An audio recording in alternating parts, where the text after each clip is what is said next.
Good evening. Welcome to Let's Talk with Miko. On tonight, we're going to discuss misplaced identity. Yes, misplaced identity. So, throughout my life, I've been asked the questions concerning how did I feel about my adopted family, how did I feel about my biological family, which did I feel more connected to. And so tonight I'm going to address a few of those questions. First, I'm going to start by saying my entire life since age 3, when I was adopted by my parents, I never once felt as if they didn't want me. I never did. My parents took care of me. They provided for me. They loved me. They treated me as I treat my children, so I can say they treated me as their own. And I never felt slighted by that, not at all.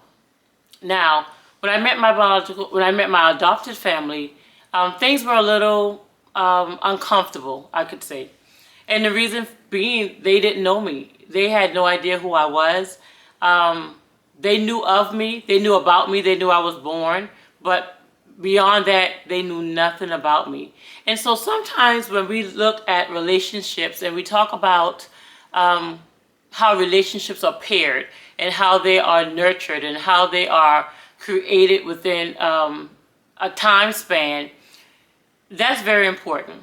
Now, to an adopted child, and I'm going to always say this, so you get used to me saying it, for me, because for everyone it's different. Some adopted children may never feel like I feel, or may never have any of the feelings that I felt. But I am addressing how I feel, and I believe that I am not independent. I'm not alone out there in feeling some of these feelings. So I would say that we tend to look at who we are around, our environment, our surroundings, and then we try to identify.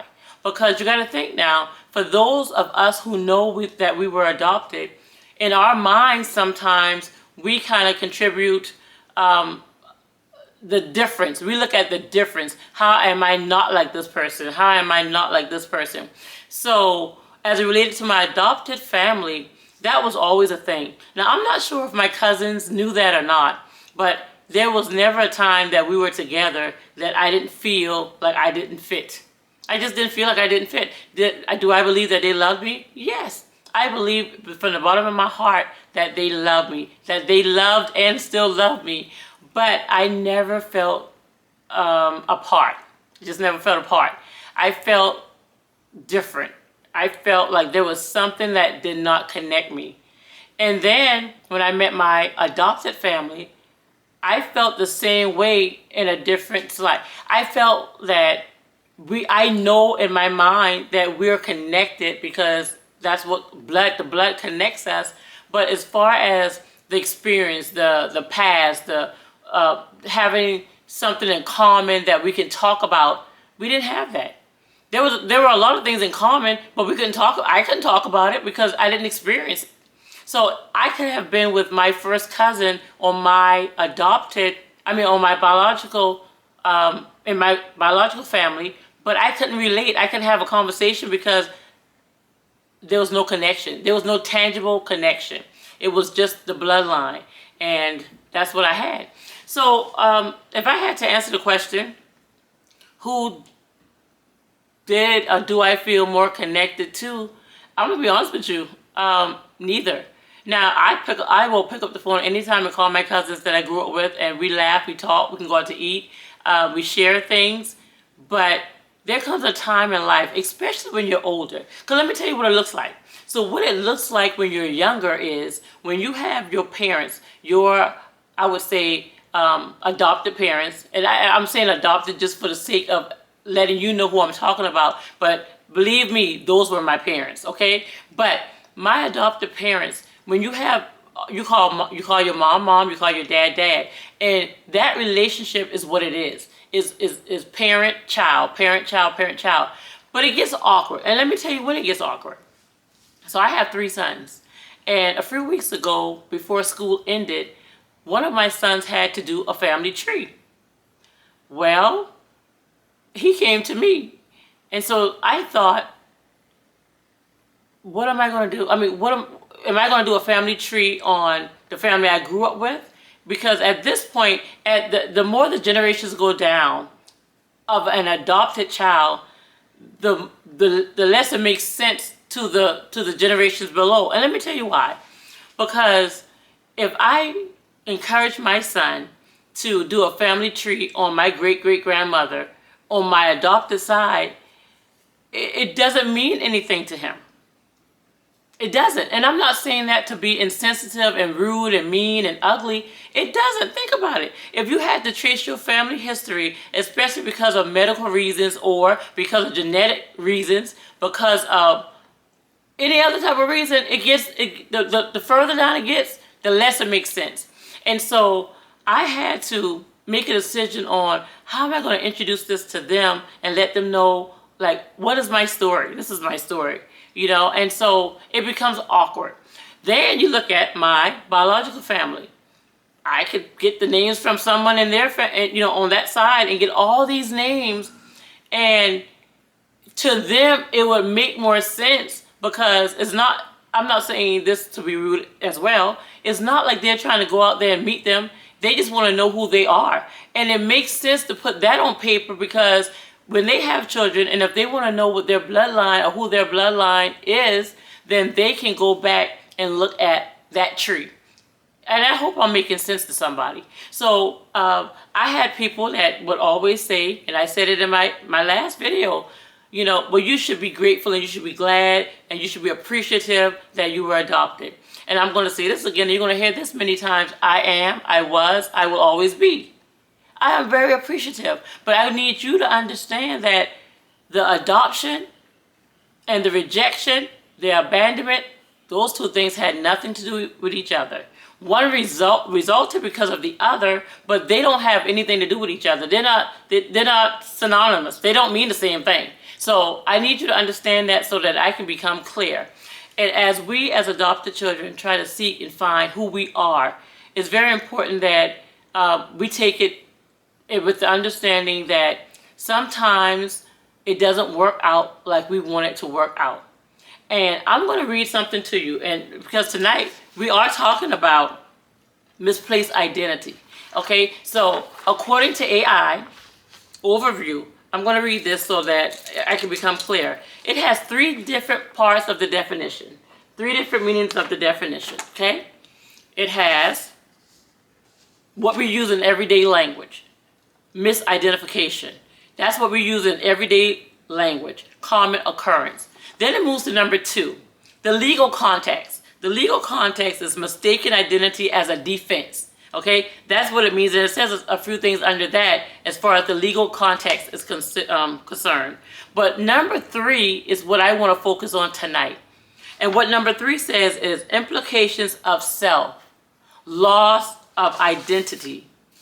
In some contexts, misplaced identity or loss of identity can refer to a broader sense of losing one's sense of self or personal identity. That's not hard to do when you don't know who you are. And when I say don't know who you are, I had a name. I know what my age was. I know what my sex was. I know what I like to eat. I know what the things I like to do.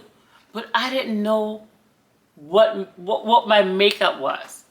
And so I believe in the environment playing a big part, almost a greater part than your genetics as it relates to who you become. I believe that. Now, when you're talking about medical, that's a little different. But I think that your surroundings have a lot to do with it.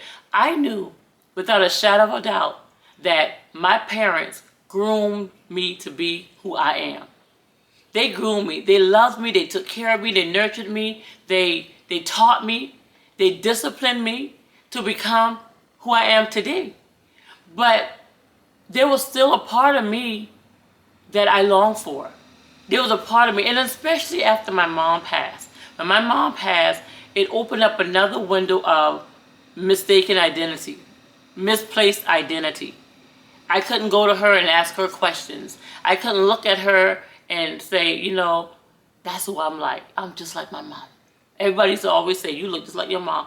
I knew that was more of a coincidence than it was genetics. And another thing that you have to think about is that when you know something, you can't just unknow it. Like, you can't unknow that you was adopted. Now, for those, there are children who don't know that they were adopted. So to them, they look just like their mom and they look just like their dad, and that's okay. Because they don't know anything different. But when you know different, you tend to think about what's different. I'm not saying that's a good thing. I'm not saying that's the right thing to do, but that's what I did. I knew that when I got with my cousins and we started laughing and we started talking, at the end of the day, they were going to go home to their sisters and their brothers and their, and they had a connection beyond what we were connected. They could sit down and talk about grandmama and granddaddy, and I always talked about grandmama as well because I grew up with her in her house. I grew up under her tutelage. I did. I remember her. I love her. I sent an email out the other day. I remember her phone number because that was my grandmother. But as it related to being able to compare different features and behaviors, and I couldn't do it. I just couldn't do it. And because I knew I was adopted, it magnified the ability to not do it. But this definition of misplaced identity, it talks about the causes. So this is the causes that listed under AI. This can stem from a lack of self-awareness, immersing oneself too deeply in roles or relationships, or experiencing major life changes that disrupt one's sense of self. Now, I don't remember much about the adoption, like coming from Colombia here. I don't remember much about it. I remember that car ride though. That car ride was pretty intense. But I don't remember much of anything else about it. But I do believe that if you're 3 years old and you're taken from one place to another, it does something within you that you may never be able to articulate because of the age that you were.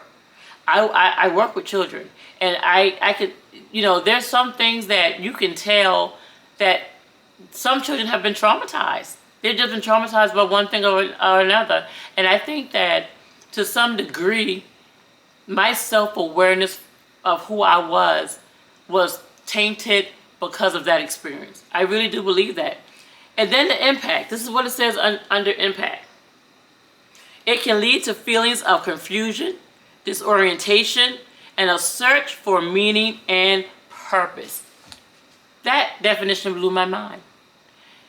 It's not that we are trying to erase the life that we've had. That's not what we're trying to do. Because for me, I had a great life.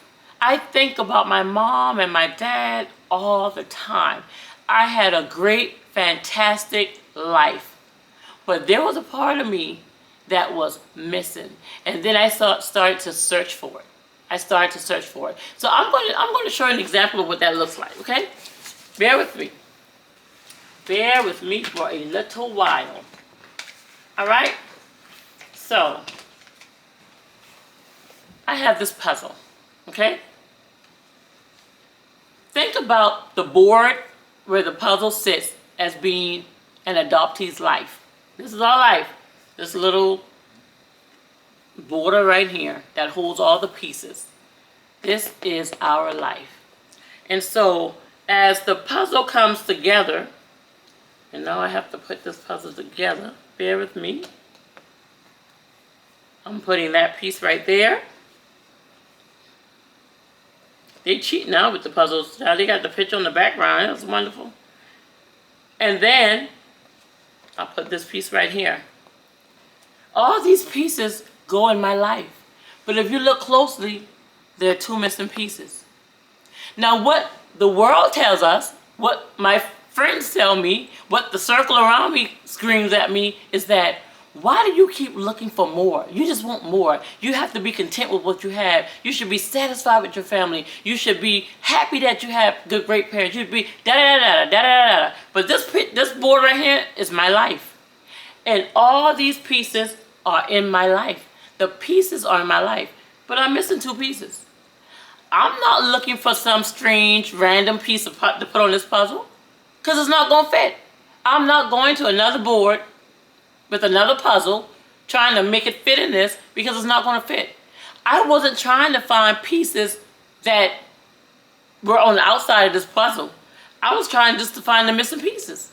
Because I work in, like I said earlier, I work in childcare. So we have organizations that come to our center sometimes and they look at our curriculum, they look at our materials, they look at our books. They check to see if the children had chewed up the pages, chewed up the cover. They look at our puzzles. They see if we're missing any pieces. And what their suggestion is that we discard the puzzle. We discard the puzzle. But as a person, just because you're missing a piece that you think you should have, we're not going to discard ourselves. And if I have any listeners out there, any adoptees, any person just in general who feels as if you're missing pieces of your puzzle, let me show you what you need to do. Sometimes you're not going to find the pieces. It walked out the door, went in the trash, the child actually ate it. You're not going to find it. What we do, we pick up the pieces that we have. We take what was given to us. We take the hand that was dealt. We take the scenario that was given. We take the information that we have. We pick up the pieces and we move on. How do you move on, Miko? How do I move on, Miko? What do I do? How do I move from this point of feeling void? See you next time, 7 o'clock on Thursday, as we discuss how do we move on. See you next time on the tube.